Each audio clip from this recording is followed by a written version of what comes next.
Hey guys, so I just got home from a day at work and I figured I wanted to speak about something today that's not really automotive related.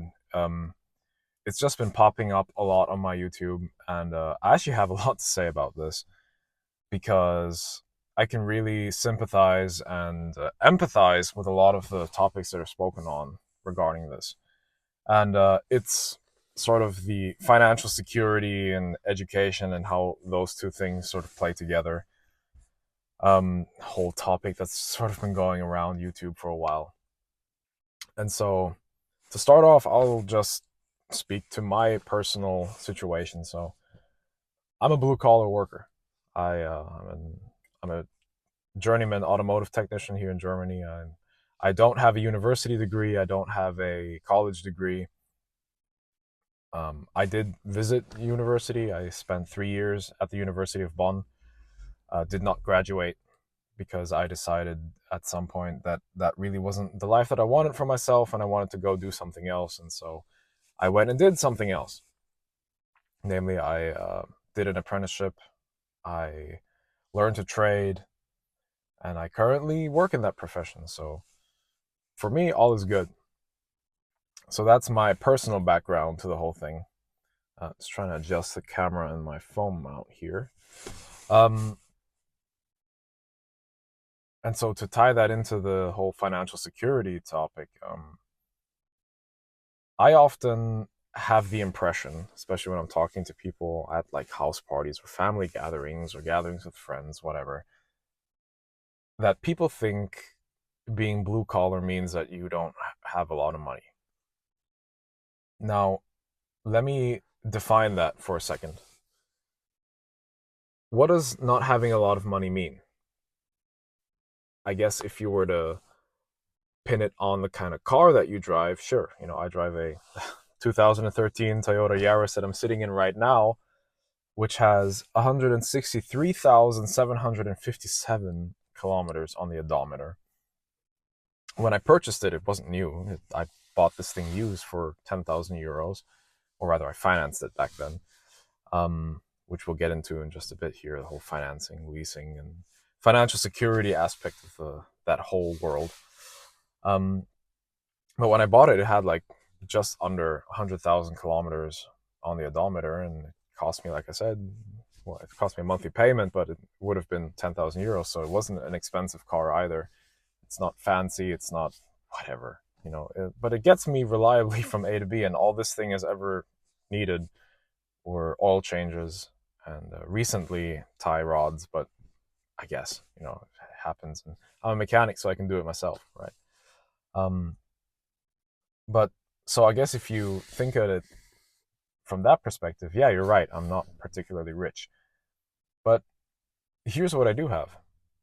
I do have 6 months of living expenses, cash, sat in a savings account that generates interest every month. What that means is I could lose my job today and stay home for half a year and not earn any money, and I'd still be able to live exactly the same way that I'm doing now. That wouldn't even entail deducting fuel costs. That wouldn't entail, obviously reducing your general consumption because you don't have an income anymore. But I could stay home for half a year. I also am able to invest, I think at the moment it's roughly something like 10% of my income into retirement. Now, here in Germany, we have a social security system that, at least for now, kind of functions. So I don't have to do that. It's already automatically deducted from my monthly salary, but I do it anyway. I just invest into a couple ETFs. I don't sell, I just buy and hold and hold and hold. Um, but I'm able to do that. And at the same time, I'm still able to do stuff like go out to eat, go have, like free time activities. I'm able to buy tools off of my own dollar. And here's the thing, all of my tools that you might have seen in my toolbox tour, whether it's the Snap-on stuff or the cheap Chinese Amazon stuff or, Makita German stuff, all of that's paid in cash.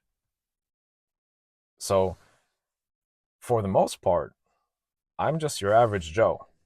I work a blue collar job, get up at 6 in the morning. It's 6:15 now. I just got home. I could be home earlier, but I like to sort of hang out with the boys after work. Um, and I make a decent, not crazy living, but I can live comfortably off of it. My rent is paid on time every month. Me and the missus, we're normal people. We have debt. We have a consumer debt because when we got together, well, actually, when we moved in together, we had two car loans. Mine for this car, and hers for her relatively new 2022 Yaris Hybrid. And we figured that it would be dumb to have two different interest rates in one household, seeing that we combined our finances anyway. So we took out a consumer credit or loan and paid off those other two loans and just consolidated it into one. I guess we refinance is what you call that. But yeah, our rent is paid on time every month. Our monthly payment on the consumer loan is paid on time every month. We even actually put more into the loan than we need to just to cover interest so that we're actually paying it down and not just paying down interest. We do that comfortably every month. Our bills are paid every month. We have food on the table. And here's the thing: when we go grocery shopping, we don't have to like look at the prices. Like, I know that sounds arrogant, but that's genuinely like kind of a flex for me. I don't have to look at the prices of the groceries that I buy. I just buy them. So I'm not one of those crazy people who has no bills, no payments. I have bills and payments. Um, but all of it is structured in such a way that me and the missus, we don't live beyond our means. And by the way, my partner doesn't have a college education either. Both of us are tradespeople. Well, in her case, tradesperson is kind of a loose term. She also did an apprenticeship, but she's in sales. Here in Germany, that's possible. But yes, I guess she works a white collar job because she works in an office. But neither of us have a university or college education, and we're doing just fine. And that's the thing that I kind of want to instill into some of you, because I know that because this is how it was for me.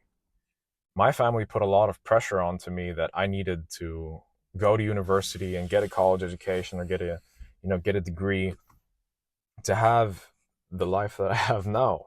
And the life that I have now is supported by these two hands, and also the missus, obviously. So you don't have to go to university to be financially secure. I don't want to say that I'm completely financially secure because, well, I don't own a house or I don't own the apartment that I live in. And I also do have some consumer debt. But just to put it into perspective, our total consumer debt is maybe like 50% of our annual income as a household. So we're not really drowning in debt either. And that's the thing. I'm not going to sit here and tell you that debt is bad. I have debt. What I am going to sit here and tell you is be careful and be purposeful when it comes to taking on debt. If I really wanted to, with my, full-time steady employment, full-time steady income, I could drive to the next BMW dealership and get me a bougie 3 or 4 series, maybe even a 5 series. I'll be honest, I've thought about it. But then my payments would start to creep up. So yeah, I drive a kind of raggedy 2013 Toyota Yaris, but I'm doing fine. And for a long time, we have not run into the scenario where it's the end of the month and we're like, oh, we can't put gas in our car and buy groceries. And here's the thing: if that's your situation, I sympathize with you, and I know what that's like because when I was an apprentice, I had my apprenticeship job, I was going to trade school, and I had a part-time job on the side just to make ends meet. And I still had to get help from my mom and dad because I had my own apartment. I had the full living expenses off of an apprentice's salary, which here in Germany is below minimum wage, which is an entire topic for itself. I get it. I know what it means to have to live that hustle. Okay, I know what it's like to look at your bank account and be like, my paycheck's coming in 5 days, and my reserve light is on, and my fridge is empty, and I have like $30. I know what that's like, but I refuse to allow that to be my forever. I in those days, and I'm really thankful that it wasn't a long time. I think it was maybe like half a year where I had to live that, and then things started picking up for me. But it was in that time that I decided, look, I never want to be in this scenario again. Okay, and that's why I kind of live a cash-based lifestyle. You know, I mentioned that I can invest around 10% of my income towards retirement. I save about 25% of my income in cash in that savings account.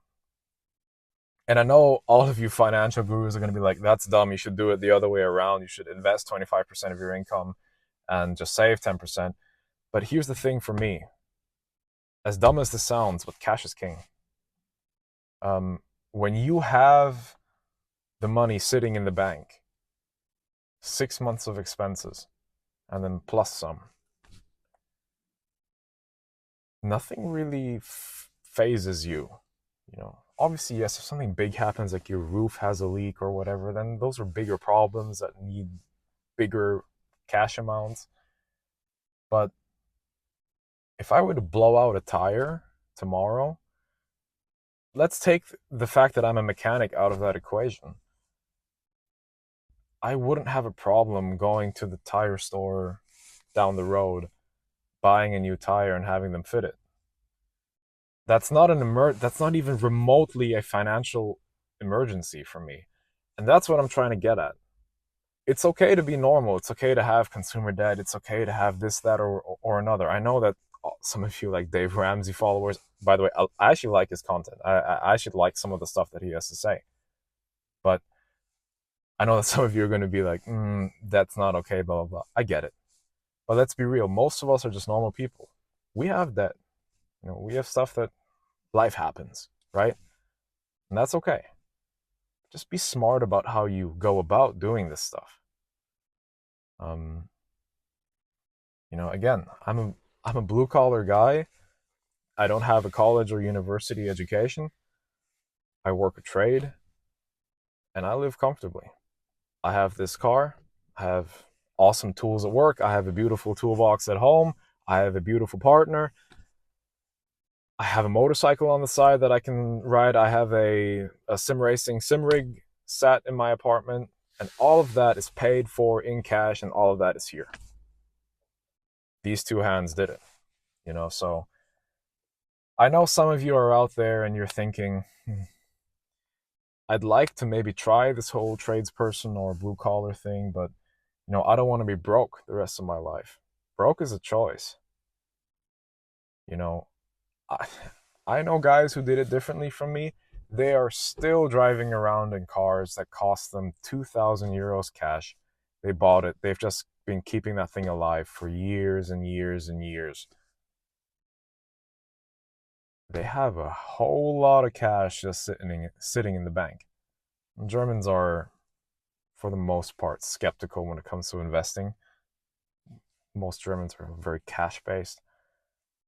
But yeah, those people, they're not worried about stuff. And on the flip side, I have a friend, and I was kind of shocked by this, and I think this is just a good example. I have a friend.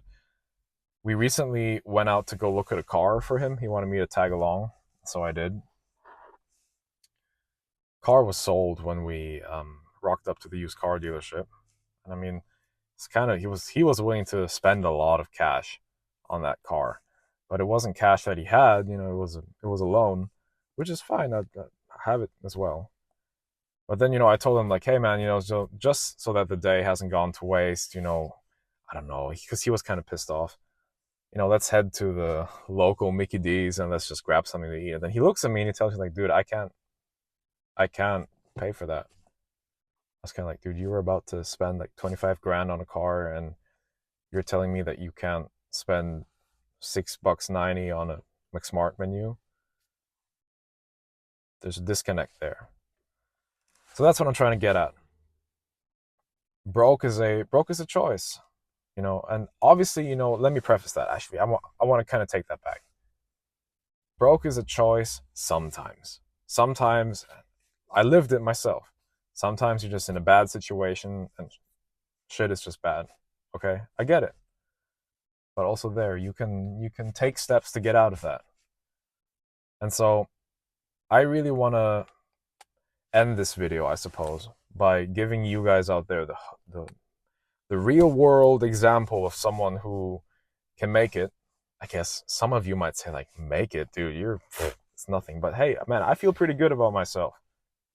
You know, I don't have financial problems. I don't. I can buy what I want most of the time. Obviously, I can't go out and buy like a new Porsche 911. I don't have that kind of cash, but you guys get what I mean. So any of you are out there struggling to make the decision, do I go blue collar, do I go white collar, whatever, I don't know what to do. I'm just your average Joe Schmo. I don't feel too good about myself. Look, there's an example of someone out there who has gotten out of that scenario where it's paycheck to paycheck, where it's just bad. And I wish all of you, I wish the same outcome for all of you. You know, I wish that some of you that all of you someday can say, hey man, 35% of my paycheck goes into retirement and savings. It's awesome. Catch you guys in the next video. Hope you guys enjoyed it. If you did, please do leave a like and a subscribe. I'm curious to see what kind of comments this generates.